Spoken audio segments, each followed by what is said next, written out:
Hello and welcome to a brand new edition of the Mumbai Manifesto.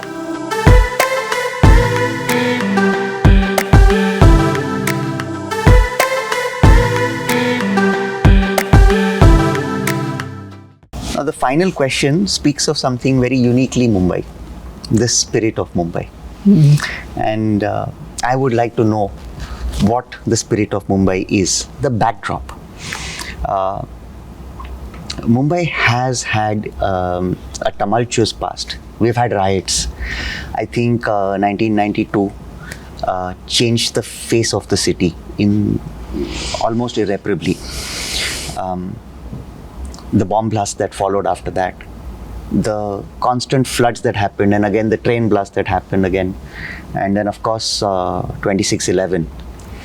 And calamities coming and going through that, flooding every year. And every time Mumbai has this calamity, Mumbai comes together. We've all seen it, we've all witnessed it, we've lived through it. We call this the spirit of Mumbai. What is the spirit of Mumbai that is different in this city than other cities? Is there something like this? And where does the spirit of Mumbai go when the calamity has gone away? Why can't we be more helpful towards each other in the same way in the absence of a calamity? I don't think the spirit ever goes away. I think the spirit always lives. And the spirit always lives, but it has a very silent life beneath. No, it's like a something which runs below subsurface kind of a thing. But what creates a spirit, and I will give two scales of examples. Okay. I definitely think there is something called a spirit of Mumbai. As I said, as a very young student, I was in my junior college when I experienced the 1984 riots, which were the police riots at that point. Then the 1993 riots when I was doing my PhD data collection, and then 2005. And in 1984 to describe, I had not seen Mumbai. I had just started going out, visiting people. Girgaon, there are relatives, there is someone here, so you try to experiment, you go to a movie theater. So there are big potholes in your knowledge of geography of the city. Till then it has been limited to, this is my school, this is my college, this is my home, this is my locality kind of thing. Okay. And it is in this that there are riots, your BST bus tires are punctured. I am near the BDD Chawls in Worli. My home is in Sion, and I don't know the geography at all.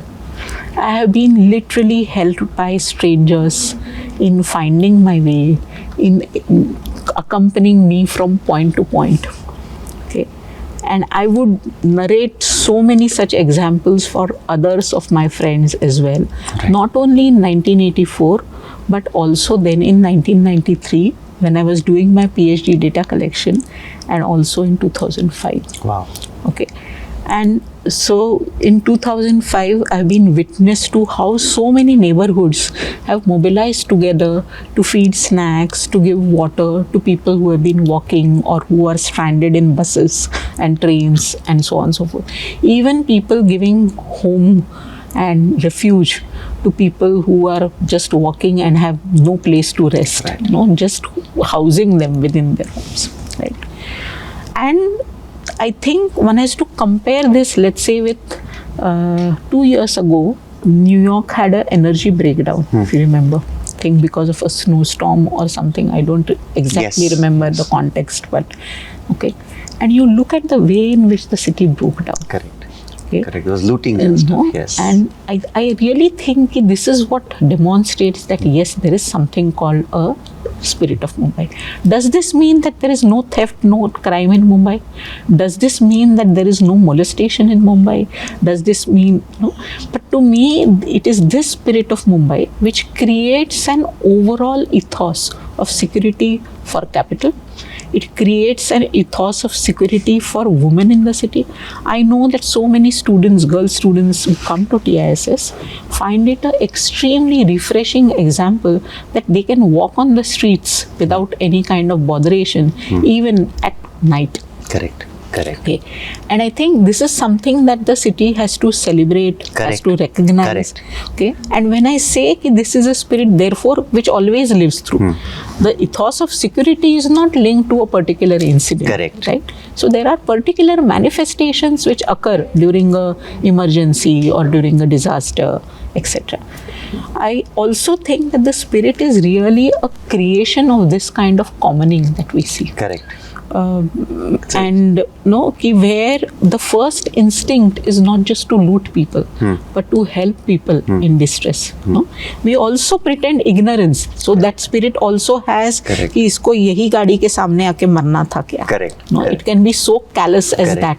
But this is also the response of a people who are extremely pressed on time, and who have few other options of commuting, etc. And also so habituated to seeing death. Yeah, absolutely. And the value of human life has diminished in so many ways. So I am saying that spirit has multiple dimensions. One should not romanticize that spirit, but at the same time also acknowledge it. Yes. And also acknowledging it means that if we have to strengthen it, we do have to create that space for commoning. And where is that space today is something that one will really need to think about. Correct.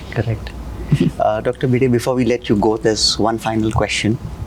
Do you have a message for the youth who are going to be the people who become the decision makers, become the workers, become the task force of Mumbai, the future generations? Do you have a message that you'd like to share for policymakers and politicians? Mumbai has not been, has not had the elections for now, I think, almost 2.5, 3 years. Hopefully, we will have elections this year. What is your message? One is to the young Mumbaikar, and two is to the political class. To the young Mumbaikar, I think Mumbai has been a city of the young. It has been shaped by the young, I think.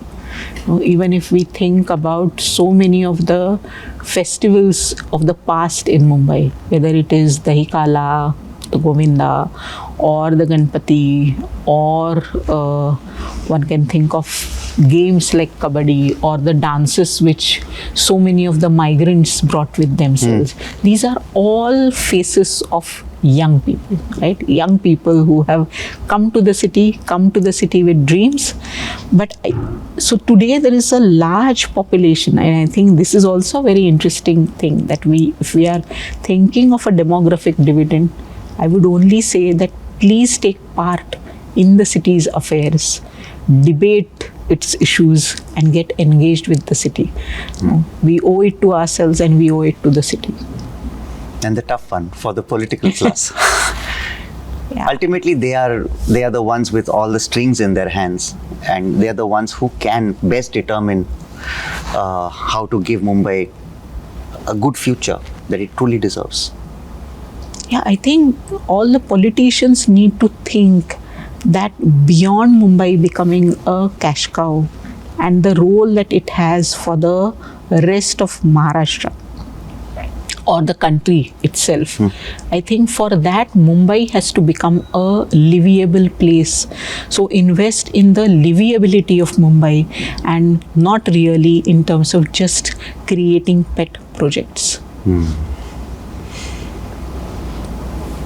Dr. Bhide, thank you so much for being with us today and kicking off our Mumbai Manifesto series. We hope to have you back soon. For the viewers, please engage with us in the comment section.